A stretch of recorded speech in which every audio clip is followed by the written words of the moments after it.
everyone, good morning. You're watching Market Fatafat on ET Now. I'm Mubina Kapasi. Markets, meantime, continue their somber momentum. We have, in fact, given up even the 11,300 mark, 11,250 is well gone.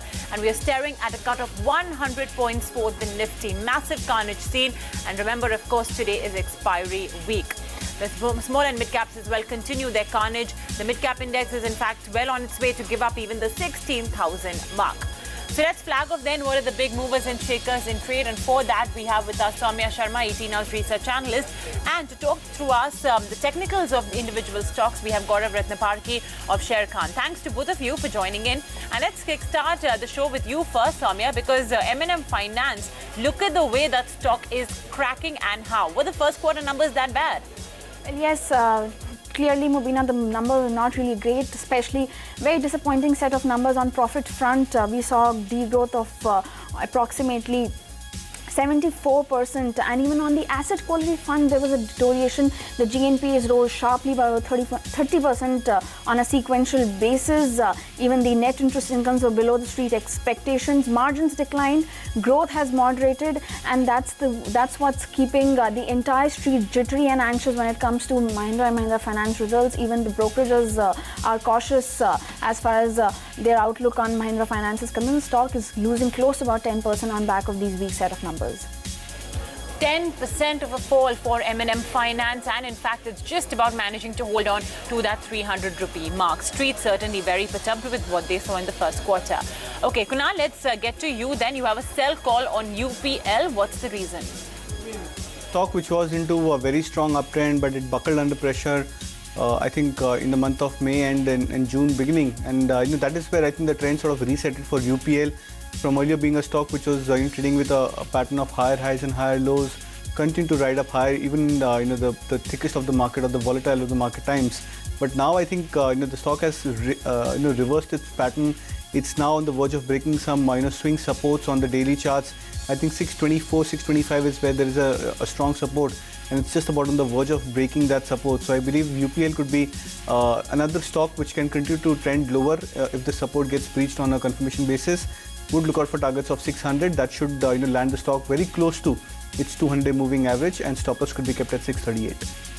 All right, that is then the recommendation on UPL, a sell. Yes, it was earlier very resilient despite what the market was doing, but now it's reversing course. HUL, of course, is as well the big result reaction that you are seeing. First quarter numbers were more or less of a mixed bag, and you had that volume growth number, which is, of course, the key parameter. That came in at 5%, which is a 7-quarter low. Now, CLSA says that the first quarter was obviously led by the much better margins, and that's the reason why it was a mixed bag, because sales came in line, PAT came in line, but I think the margin figures certainly shone very bright, and that certainly was the big bright spot. The outlook, however, according to CLSA, is a bit uncertain going forward. Goldman Sachs, in fact, has a clear-cut sell over here with a target at 1481 rupees. By the way, HUL continues to stay below the 1700 rupee mark. Gaurav, let's talk about HDFC attempting to bounce back while the rest of the markets continue to move lower in trade. What's your recommendation and observation here?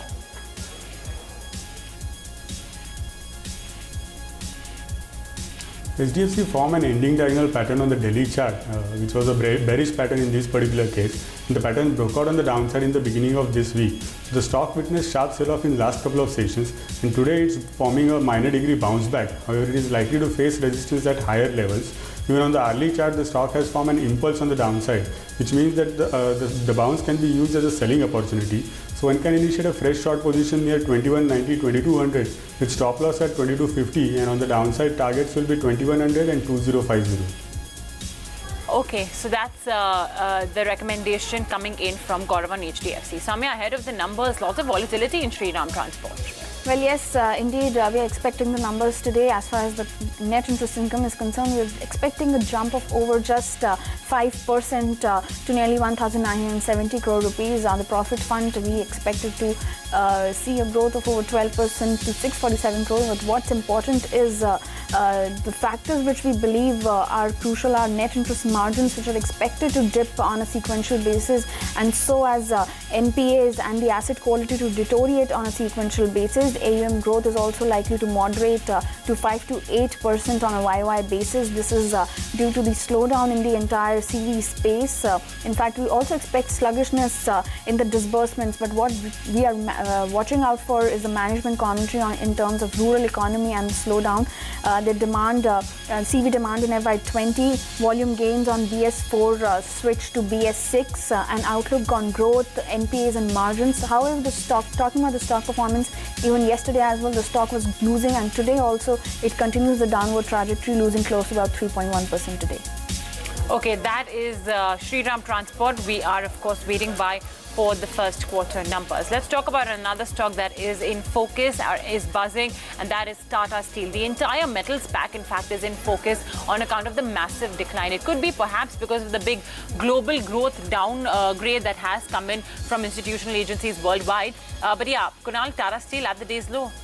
And this is not just the first time where we've seen the stock dragging lower. If I'm not wrong, this is the fourth straight quarter of pain for the stock, trending lower. I think from if I'm not wrong, from 670, 695 levels. In the mid half of in the previous year, or the second half of previous year, and I think that is where the trend changed for most of the metal stocks. Now, what's happening for Tata Steel and many of the other metal names is that they've been making multi-month lows, multi-week lows, and that's clearly an affirmation of the kind of weak trend these stocks have been. Supports are getting sold into, and these stocks are still seeing some high volume action. So when you see a support being breached on higher volume action, that indicates that the selling pain is not over and these stocks can continue to trend lower. Okay, so yes, this stock could go lower according to Kunal. Let's talk about Zee Entertainment, and it was quite a steady first quarter for the media company. Ad revenue grew significantly. Strong domestic broadcast and digital business as well contributed to the top line and the bottom line growth for Zee Entertainment. So all in all, it was above expectations. Zee Entertainment's first quarter numbers. CLSA as well does highlight that subscriptions have jumped. Ad growth, however, has slumped a bit. But of course, we are still waiting for the all-important promoter stake sale, which is expected by the end of July. Gaurav, Sobha Limited continues to go higher today as well in trade, regardless of what's happening in the market. What's your view here?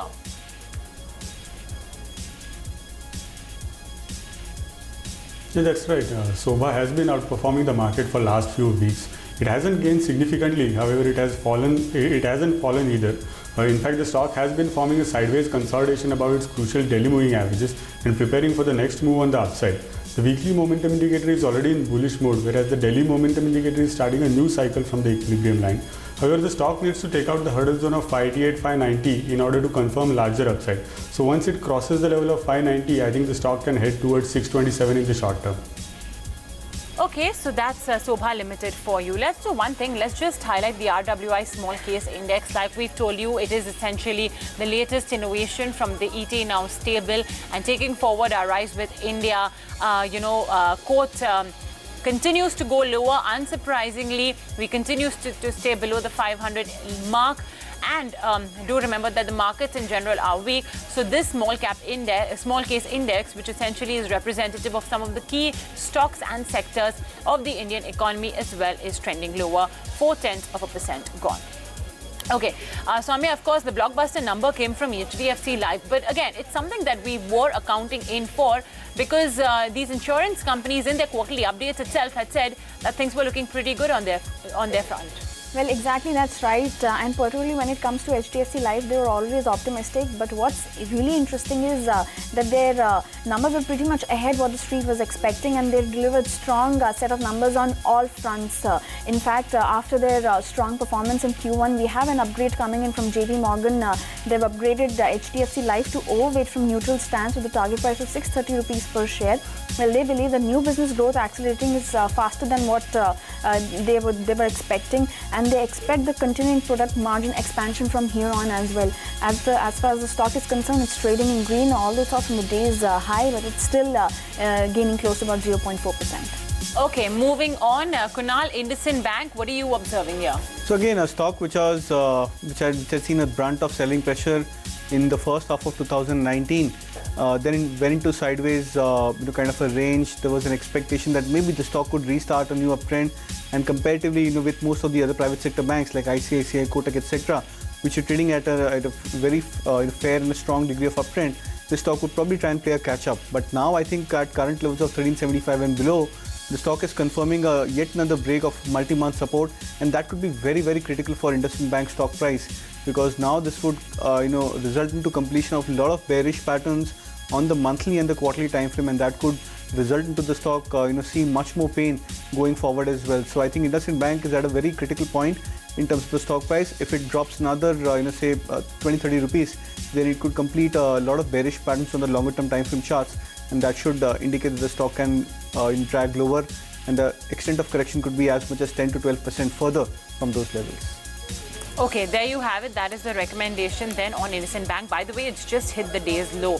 Praj Industries, take a look at the first quarter numbers, and we do have quite a good set, and that's the reason why you are seeing this company, this stock rather, manage to hold up pretty smartly despite the weakness in the market. Revenue figure has come at 212 crore rupees, a decent uptick of 10.4%. But look at the margin performance and the bottom line performance. Great number over there, because we have the profit figure which has doubled from 3.5 crores in the corresponding quarter to 8.7 crores. So great performance seen by Praj in quarter one. Okay, Gaurav, let's talk about Infosys.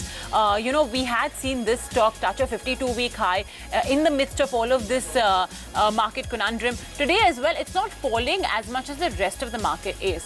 What is your recommendation here?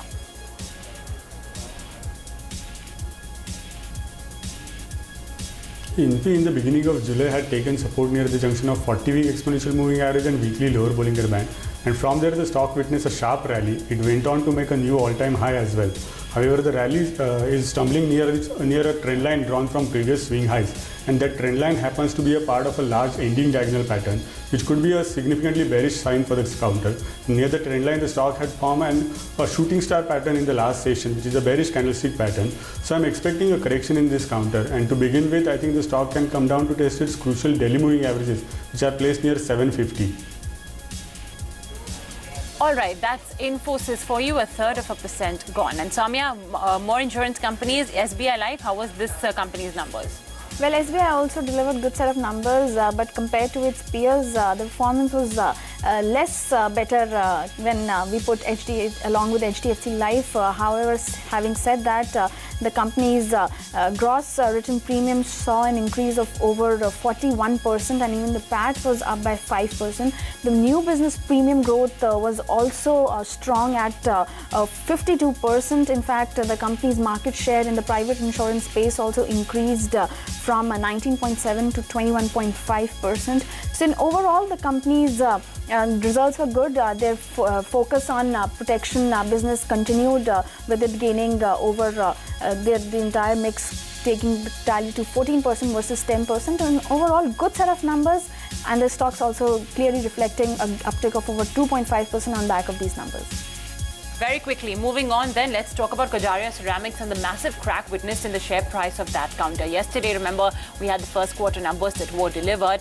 There was a decent uptick in the revenue, 700 crores. Margins managed to expand by 40 bips. Profits came in at 50.4 crores. But the stock, look at the way that has tumbled. It's now sub the 500 rupee mark. And this crack that you are seeing of more than 8% is the biggest intraday fall in over a year. So massive downtick seen in Kajaria Ceramics. And Soumya, finally, Torrent Pharma, what's the numbers over there? And of course, what's the brokerage verdict?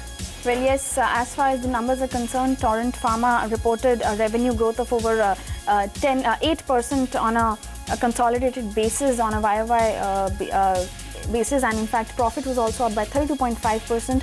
Margins also expanded from 25 to 5% on a YOY basis. Talking about the operating performance, the EBITDA saw an improvement of over 13.4%. That's as far as Torrent Pharma is concerned, and the stocks also gaining close to about 5%. Okay, we'll do one thing. We'll just take a very quick break right here on the show. Do come right back. We'll continue with the countdown of movers and shakers.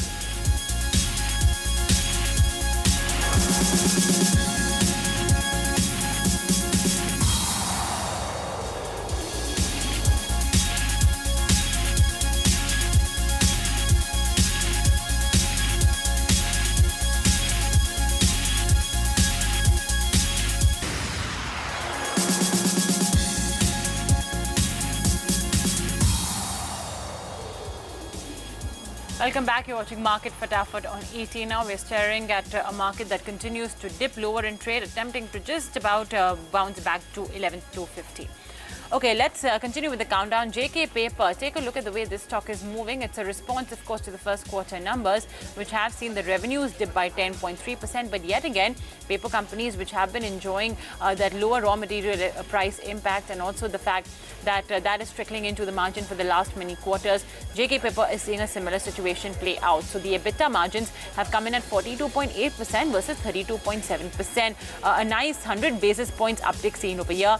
Profits as well, as a result of that, have increased by almost 30%, so from 95 crores to 127 crores. Okay, Gaurav, let's talk about Eicher Motors. Look at the kind of crack we are seeing in that stock. It's really leading the fall in the auto index. What are you observing here?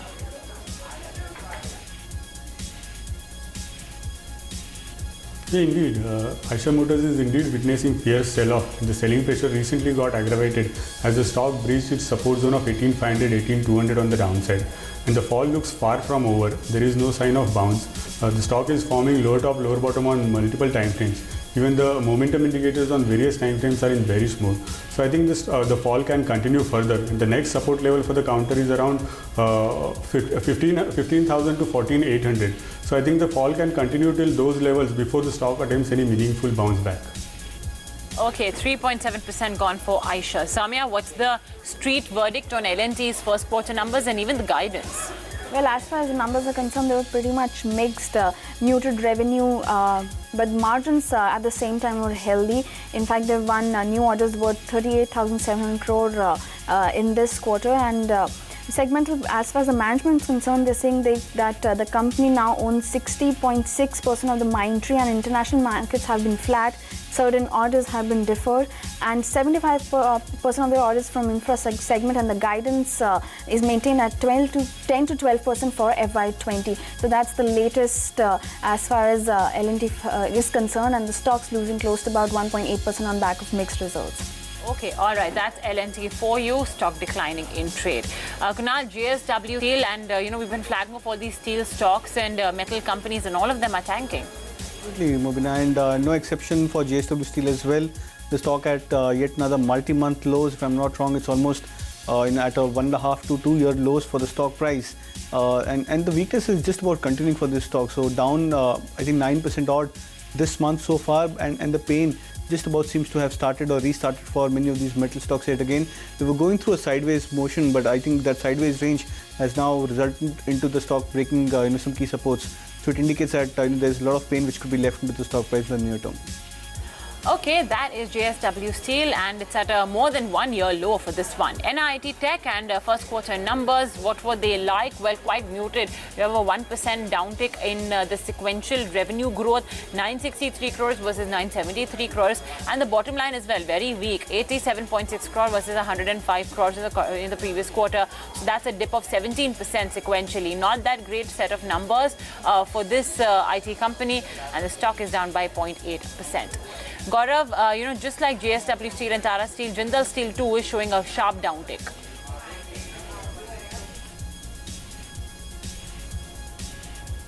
Yeah, that's true. Jindal Steel got sold off from the junction of 40 daily exponential moving average and Delhi upper Bollinger Band today. However, the fall can be a part of a larger base formation, and that is inverted head and shoulders pattern. The fall can very well be a part of right shoulder of the pattern, and 137, 135 is a key support zone for the counter, but the stock has already reached. So this is not a level to initiate a fresh short position.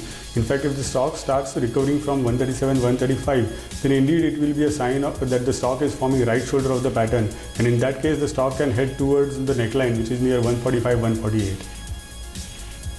Okay, moving on. Soumya, Credit Suisse has initiated coverage on OMCs, but they don't have a very positive note. Well, clearly, in fact, yes, they have initiated coverage on HPCL, BPCL and IOC, but they have an underperformed stance there. They're saying that they expect marketing volumes growth to slow down, and they're seeing heavy capex cycle ahead for all the OMCs, and the target for BPCL is at 300, whereas the target for HPCL stands at 250 rupees. All the stocks are tanking in the range of 3 to 4% on back of this initiation of coverage and underperformed stance.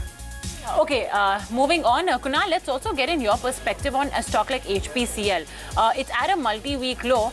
Do you think that there is a possibility that the stock will continue going lower? Seems like, Mubina, because today it's a fresh breakdown on stock prices, and I think it's happening with a lot of the large cap names as well. The stock was trading below its 50-day moving average for quite some time, but I think with this price breakdown, you might see the stock dragging a bit lower. I think the next strong support for HPCL is closer to the 200-day moving average, which I think lies around 255, 257 on spot level. So there could be pain of another 15 to 20 rupees further for the stock price, just based on the price pattern. More pain in store for HPCL according to Kunal. EIH, and this one as well, is managing to stay resilient, and it is on account of an ET now exclusive. Well, it could have said resilient earlier, but now it's succumbed to the selling pressure for the market. But it's a very important story. Sources are suggesting that ITC is reviewing its stake in EIH, and they may sell partly or fully the stake that they own. In fact, Reliance Industries is said to be keen to buy ITC's part or entire 16% stake that they do own in EIH. The stock was gaining around 1.5% in the earlier part of the trading session, but now it's completely given up those gains. But unfortunately, with that, we are out of time on this edition of Market Fatafat. So Gaurav, thank you for joining in and sharing your technical strategies. Kunal, Soumya, to you as well. To take forward all the market action is Pankaj Podar and Nayanthara Rai on Markets at Noon.